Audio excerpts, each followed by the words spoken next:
We see our FBI director celebrating in the locker room at the Olympics overseas. It's right there in the files. Why is he not being investigated? And recommit these terrible crimes, create hundreds of more victims, and ensnare so many other people in his conspiracy. I rise today to let the American people know that this government is under siege. All three branches of this government is under siege by lobbyists and lawyers. So Thomas Massie, the man who went to the DOJ reading room himself and spent hours in those files. And what did he find? At least 6 men hidden. And he exposed every single one of them in this hearing, including Bondi. It's a gentleman from Kentucky, Mr. Massie, for 5 minutes.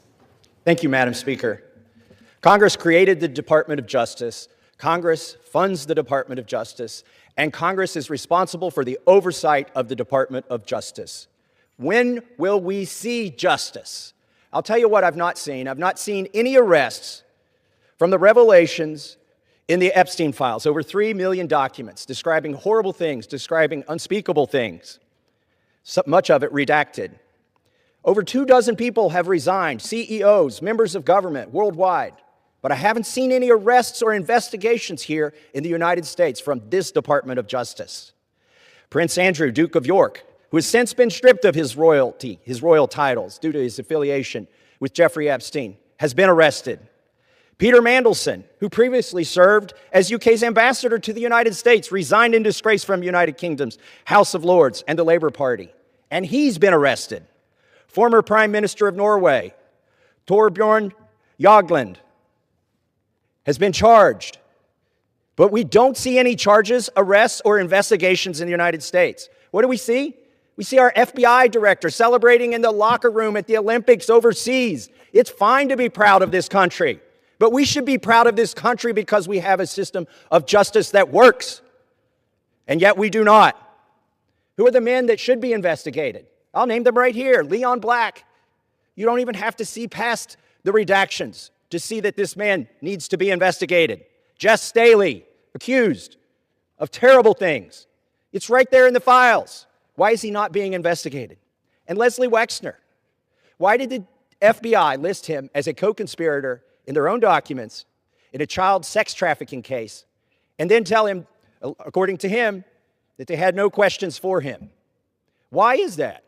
Well, the Epstein Files Transparency Act requires the DOJ and the FBI to disclose to us their internal memos and emails about how they made those decisions, whether to prosecute or not prosecute. Yet they have not delivered those memos. And we still don't have the memos and documents and emails from 2008 to explain why Jeffrey Epstein was given such a light sentence in what would have been an open and shut case of child sex trafficking, which allowed him to go back and recommit these terrible crimes, create hundreds of more victims, and ensnare so many other people in his conspiracy. Where are those documents that describe those decisions? We need justice. We want the Department of Justice to get to work, and that's what they need to do now. Madam Speaker, I rise today to let the American people know that this government is under siege. All three branches of this government is under siege by lobbyists and lawyers from a German company named Bayer. They spent over $9 million lobbying the executive branch and the legislative branch so that they don't have to be liable for any damages that their herbicide causes, otherwise known as Roundup. And they're having some success. Now, they haven't had any success yet in this chamber to get that immunity. They've had some success in the state legislatures, which are also under siege, to get this immunity from liability. Look, the Constitution guarantees people a trial if they've been harmed. Why are we contemplating going against the Constitution? The Attorney General has opined favorably for this German company in front of the Supreme Court about getting rid of any liability that they should have for any damages. And the most recent thing that we've seen, the executive branch. By the way, the President's Chief of Staff and the President's Attorney General work for one of the biggest lobbying firms that's received hundreds of thousands, millions of dollars from Bayer. And maybe that's why we've seen an executive order that says that the production of this chemical from this German company is a national defense priority. And we know why they're doing that. It's to keep them from having any liability. Everybody in this country deserves their day in court. This is wrong. We shouldn't succumb to the lobbyists, not in the executive branch, not in the judicial branch, and certainly not here in Congress, and not in the state legislatures, but there's a lot of money at play. And I implore my colleagues to resist it and do not give them immunity. And I yield back. And while all of that is happening, look at what went viral about this clown, Kash Patel. This is FBI Director Kash Patel, celebrating in the locker room with the Team USA men's hockey team after its gold medal win at the Olympics. Patel is a long-time hockey fan and posted on social media several times from the game. And this video of him celebrating afterwards went viral. At one point, a player even drapes a gold medal around his neck. Another video appears to show Patel holding his phone while on call with President Donald Trump and the hockey team. Some critics question why the FBI director was celebrating with the team and why he was present in Milan. According to the FBI, Patel was in Italy for multiple official engagements prior to the hockey game. Patel responded to online critics who questioned why he was celebrating with the team. He wrote on X, quote, "For the very concerned media, yes, I love America and was extremely humbled when my friends, the newly minted gold medal winners on Team USA, invited me into the locker room to celebrate this historic moment with the boys." And watch what the BBC confirmed about Prince Andrew. Let's bring you some breaking news that has come to us in the last minute or so from Buckingham Palace. His Majesty the King has today initiated a formal process to remove the style, titles and honours of Prince Andrew. This statement coming into us in the last 10 or so seconds from Buckingham Palace. I'm going to read to you exactly what this statement says. Prince Andrew will now be known as Andrew Mountbatten Windsor. His lease on Royal Lodge has, to date, provided him with legal protection to continue in residence.